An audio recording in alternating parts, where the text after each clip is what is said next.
Hi எல்லாருக்கும் welcome to our channel DD moments vlog. நம்ம இன்றைக்கி ரொம்ப டேஸ்டியான பன்னீர் புர்ஜி எப்படி செய்கிறதுன்னு தான் பார்க்க போகிறோம். அதுக்கு ஒரு கடாய் வச்சுட்டு 2 ஸ்பூன் அளவுக்கு ஆயில் விட்டுட்டு அதில் கொஞ்சமாக சோம்பு போட்டு தாளிதம் பொரிய விடுறேன். இது மாதிரி நல்லா கோல்டன் ப்ரௌனாக பொரிஞ்சு வந்ததுக்கப்புறம் நான் சின்ன வெங்காயம் ஒரு 20 போல் சாப்பரில் போட்டு நல்லா ஃபைன் சாப் பண்ணி அதையும் சேர்த்துக்கிறேன். ஏன்னா நம்ம இது மாதிரி சாப் பண்ணி சேர்க்கும் போது சீக்கிரமே நல்லா குக் ஆகி கோல்டன் ப்ரௌன் ஆகிடும். அதுக்கப்புறம் இஞ்சி பூண்டு நான் தட்டிட்டு சேர்த்துருக்கேன். இது போல் தட்டிட்டு சேர்க்கும் போது நம்ம வாயில் கடிபட ரொம்பவே டேஸ்டியாக இருக்கும். நல்லா இஞ்சி பூண்டோட பச்சை வாடையெல்லாம் போகிற வரைக்கும் நல்லா நம்ம வதக்கி விட்டுக்கலாம். நல்லா பச்சை வாடை போயிடுச்சு. நான் ஒரு தக்காளி நல்ல பெரிய சைஸ் தக்காளியாக குட்டி குட்டியாக சாப் பண்ணி அதையும் சேர்த்துக்கிறேன். தக்காளி நல்லா கலந்து விட்டுக்கலாம்.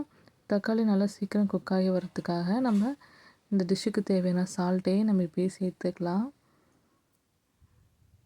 அப்போ தக்காளி நல்லா சாஃப்டாக குக் ஆகி மேஷ் ஆகி வந்துடுச்சு.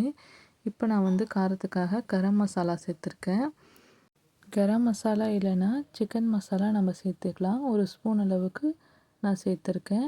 இது கூடவே 2 ஸ்பூன் அளவுக்கு மல்லித்தூளும் நான் சேர்த்து நல்லா கலந்து விட்டுக்கிறேன்.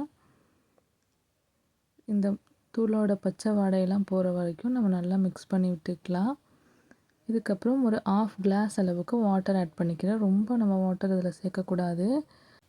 நம்ம கிரேவி மாதிரி செய்யாததுனால நம்ம வாட்டர் நிறைய சேர்க்கக்கூடாது. ஒரு 1/2 கிளாஸ் மட்டும் அளவு சேர்த்துட்டு இந்த மசாலாலாம் நல்லா குக் ஆகி திக்காகி வர வரைக்கும் நம்ம கலந்து விட்டுக்கலாம். நல்லா ஒரு ஹை ஃப்ளேமில் வச்சு நல்லா கொதிக்க வச்சுக்கலாம். இந்த பன்னீர் பூர்ஜி செய்கிறதுக்கு நான் வீட்டிலையே ஹோம்மேடாக நான் பன்னீர் செஞ்சு வச்சுருக்கேன். வீட்லேயே நம்ம பன்னீர் செய்யும் போது ரொம்பவே டேஸ்டியாகவும் இருக்கும், சாஃப்டாக இருக்கும், ஹெல்த்தியும் கூட. இது கூட இப்போ நான் ஒரு கைப்பிடி அளவுக்கு புதினா கொத்தமல்லி கலந்து சேர்த்துக்கிறேன்.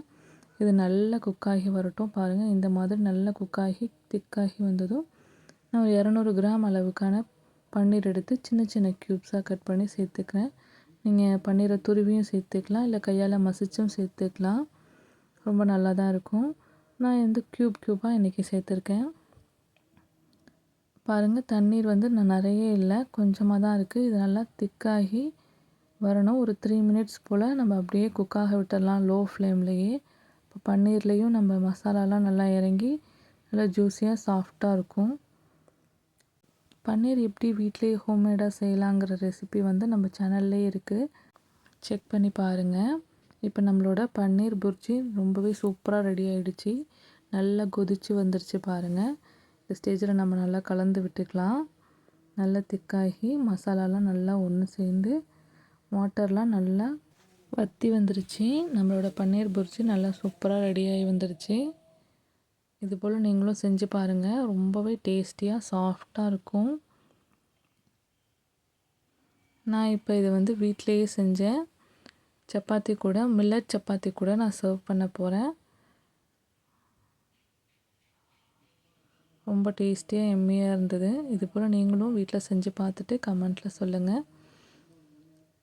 Thanks for watching. Subscribe our channel.